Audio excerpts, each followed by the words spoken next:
Hi guys, good morning. It's Idis Packs Made here. If you're joining for the first time, welcome to my channel. If you're a returning subscriber, oh my god, welcome. Thank you for sticking around. I'm going to be showing us how to make this shirt, so let's get started. So first off, I went ahead to iron out this fabric. I'll be working with a 2.5 yards, although I did not consume all of it. So after straightening out the fabric, it's a typical shirt fabric. This is a cotton material. I went ahead to fold into four and leaving at least 2.5 inch allowance for my button area. Okay, I folded into four, leaving at least 2.5 inch allowance for my button area. And then when I was done, I went ahead to check my length. After marking my length, I went ahead to use my chalk to make sure that I get my the length of the shirt I'll be working with all the way down. When I was done, I went ahead to mark my shoulder. Now, this shoulder isn't exactly the shoulder of the person I'm working for. I used her shoulder plus half an extra inch or extra 1 inch. Okay, you don't want the shoulder to be too tight since it's a free shirt. And I went ahead to mark my neck 2.2 inches by 1 inch. Yes, and then when I did that 2.2 inches, I don't want to use too much shoulder neck opening because I want the shirt neck to be firm. Okay, so when I'm done, I can decide to either increase or reduce that area. Okay, so the next thing I'll do is mark my chest point, which was 9.5, and then I went ahead to bring down this shoulder measurement and connect back up, and then I went ahead to put her bust plus an extra 2 inches. Yes, if you're doing a fitted shirt, please go ahead and do your bust plus, let's say, 1 inches. That'll be your ease allowance and your seam allowance. Okay, but she was specific about the shirt being loose and free, so I went ahead to do her bust plus an extra 2 inches, and then I added half an inch for the sewing allowance. Yes, my seam allowance was half an inch. Then I went ahead to measure down her waist measurement.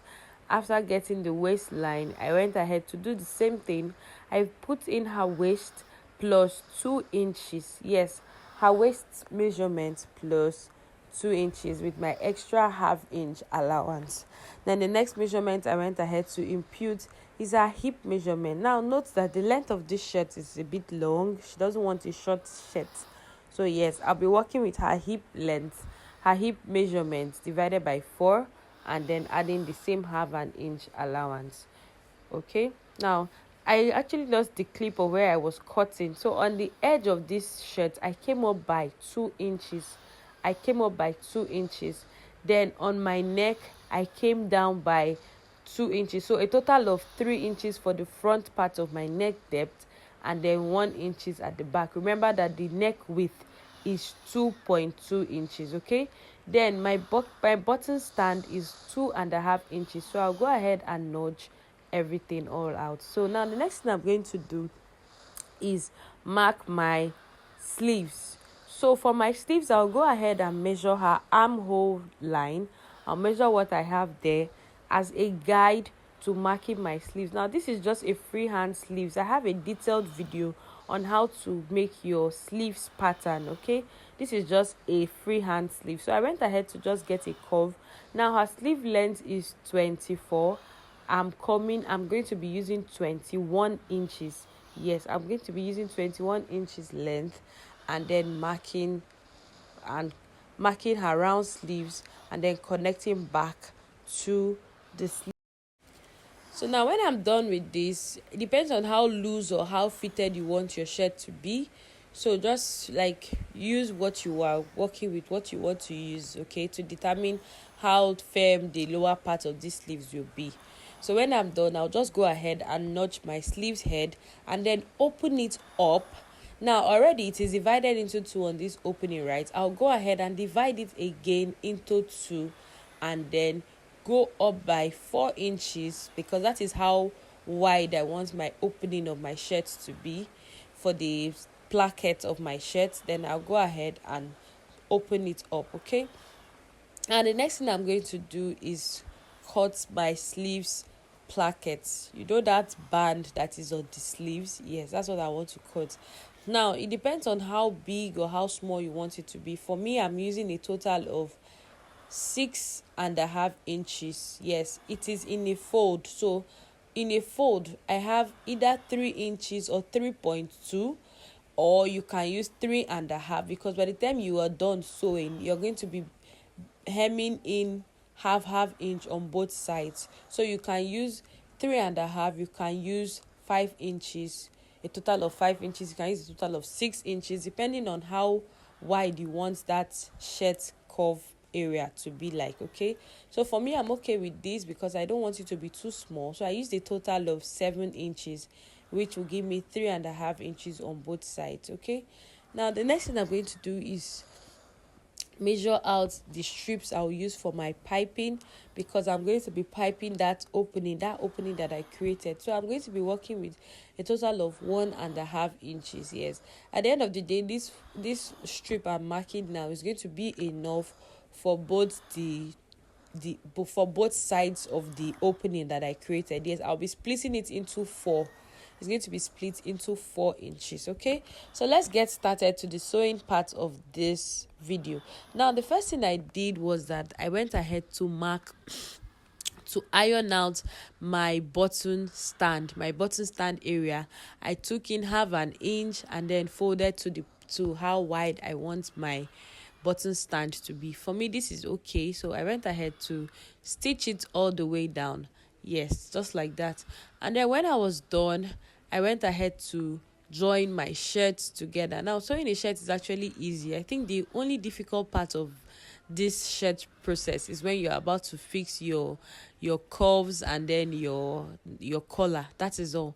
Okay, now when I'm done with this, I'll go ahead and hem the lower parts of my shirt after joining all my shirts together. Now, another way you can finish this shirt nicely is by double folding all the sides that you have sewn, like the side of your shirt, the armpits of your shirt, the sides of your sleeves. Okay, so I didn't do that for this shirt because I would just go ahead and just weave it to finish it. Okay, now when I was done hemming the shirt, I went ahead to join the shoulders of this shirt, joining each part together.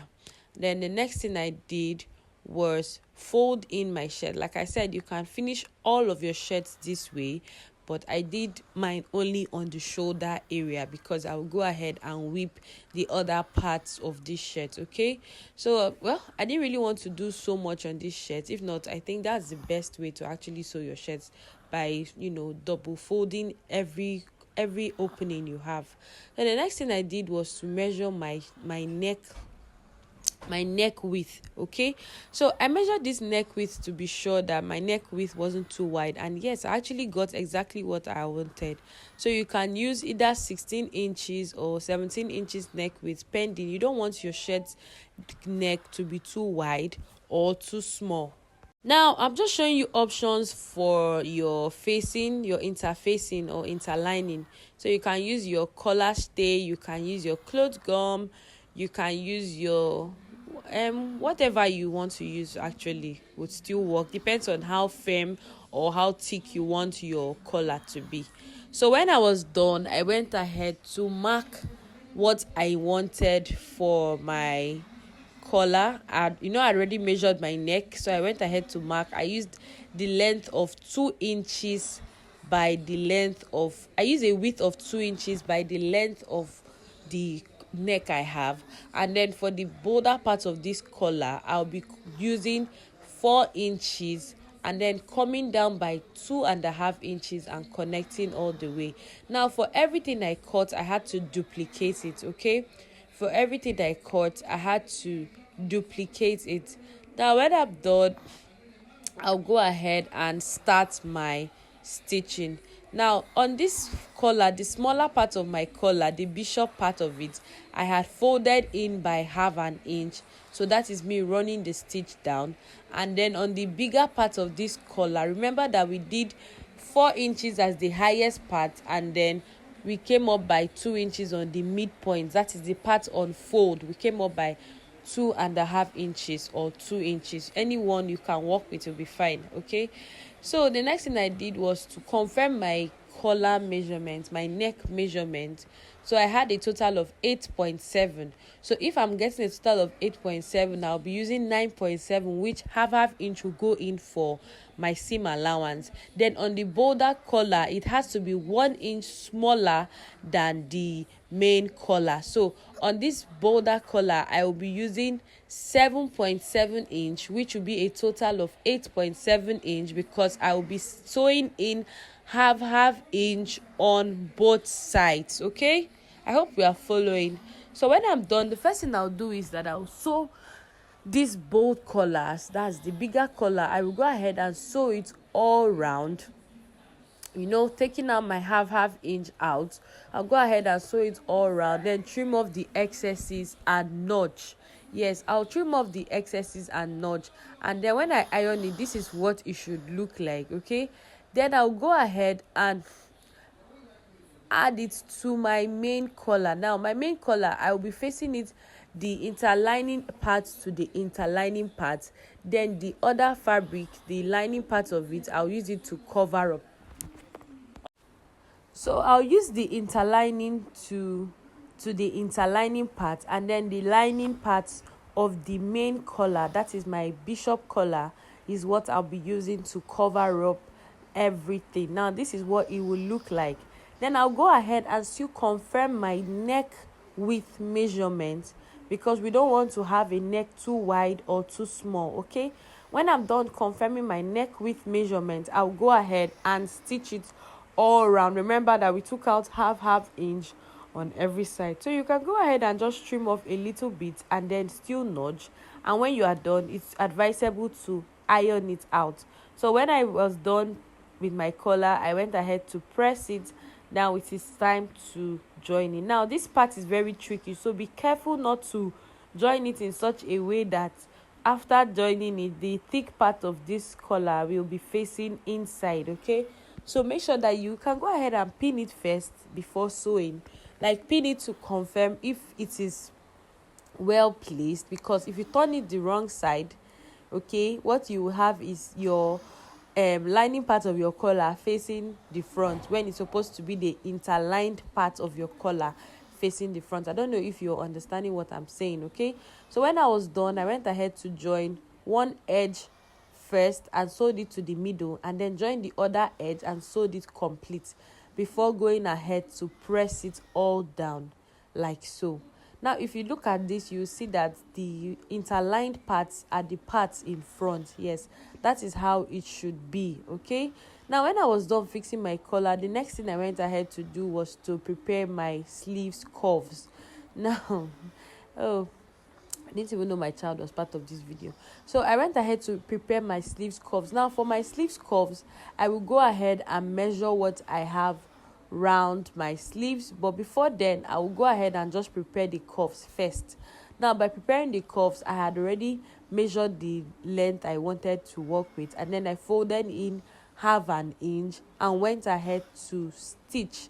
I top stitched on the half an inch. Okay, so I went ahead to top stitch on this half an inch, and then when I was done top stitching, I went ahead to measure. I have to measure what I have on my sleeves to know what I am working with. Or then you can also decide to note what you want to work with. Like for me, I want a total of 10 inches, so that means that whatever I'm going to work with for my sleeves curve will be 10 inches. Now note that when sewing this sleeves curve, you are not starting from the beginning, because you need an opening where you can fix in this your sleeves. Okay, you're not sewing it from the beginning, you're sewing it a little inch before the beginning, like 0.25 inch or 0.3 inches, depending on how you want it to be. Okay, now when I was done preparing these sleeves curves, whatever I get here has to align with my sleeves, my round sleeves measurement. Whatever I get here has to align with my round sleeves measurement. So I've gone ahead to prepare one part of the sleeves. So I'm going to be showing us how to prepare the other part of your sleeves.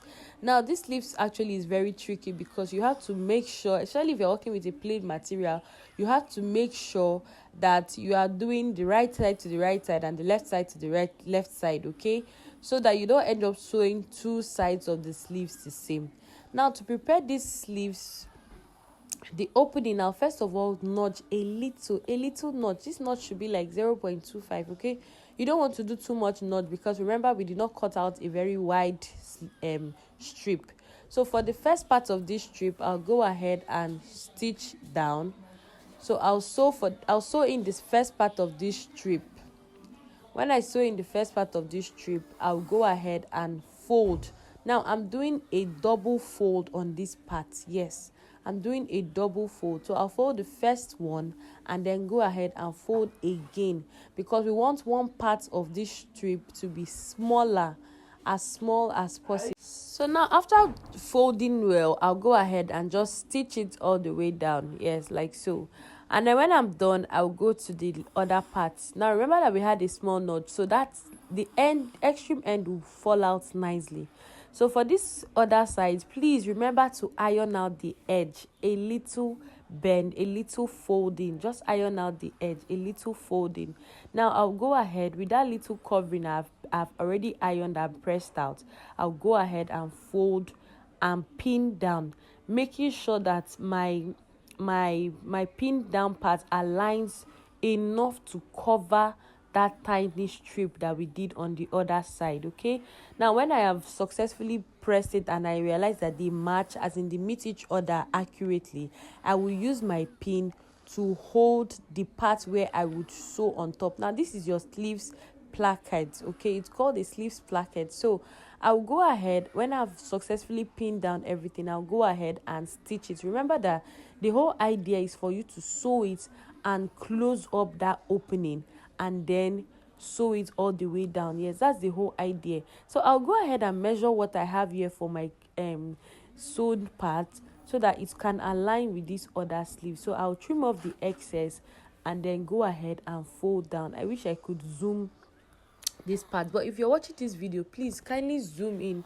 when you get to this part so that you can see exactly what I did. Okay, now when I'm done with these sleeves, you can see how it looks. It's well sewn. Now you can see. Another thing you can do is when you're done, give it a good press. Then I went ahead to confirm if both sides were facing each other. Remember we said that your sleeves has to have the right and has to have the left. Yes, it's very tricky, so you have to be extremely careful. Now when I'm done, I have to make sure that my round sleeves aligns with my sleeves curves. So after measuring what I have here, I realized that my round sleeve has a little excess, so I'll go ahead and do a little pleat on it. Yes, it is okay to do a little pleat on your round sleeves. Yes, I went ahead to do a little pleat on this round sleeve so that I can fix in my sleeves curves. Yes, so after doing that little pleat, I went ahead to confirm if the measurement now aligns to fix in my sleeves curves, and yes, I got what I wanted. Then like we did for the collar, the shirt collar, we're going to be sewing it in a little and then on the first part, then going to the second part and then sewing it all the way to the end. This is because we do not want to have any excess at the beginning of our sleeves. We do not want our sleeves bulging out at the beginning of our sleeve. So let all the excesses, if there's going to be an excess, let it be in the middle part.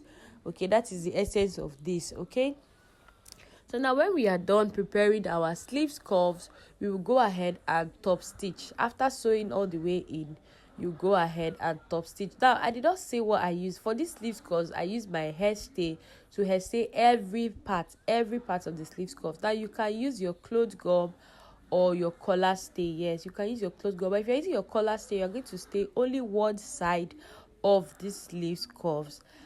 Okay, now after doing this, the next thing I'm going to do is just attach my sleeves after confirming that I have my right side to my right side and my left side to my left side. Okay, you can see how I checked it. I had to test it first before actually fixing the sleeves. Now when you wear it, the right part should be facing the side of the sleeves that you're fixing it in. So if you've confirmed that, the next thing you go ahead and do is just to join your sleeves, and it is as easy as ABC. Yes, so this is the result. This is the final look of the sleeves, and yeah, it's not my size of shirt, but of course I can still rock it because it's a big shirt. So stick around. Thank you for watching. Don't forget to subscribe to my channel. See you on the next video I'll be posting.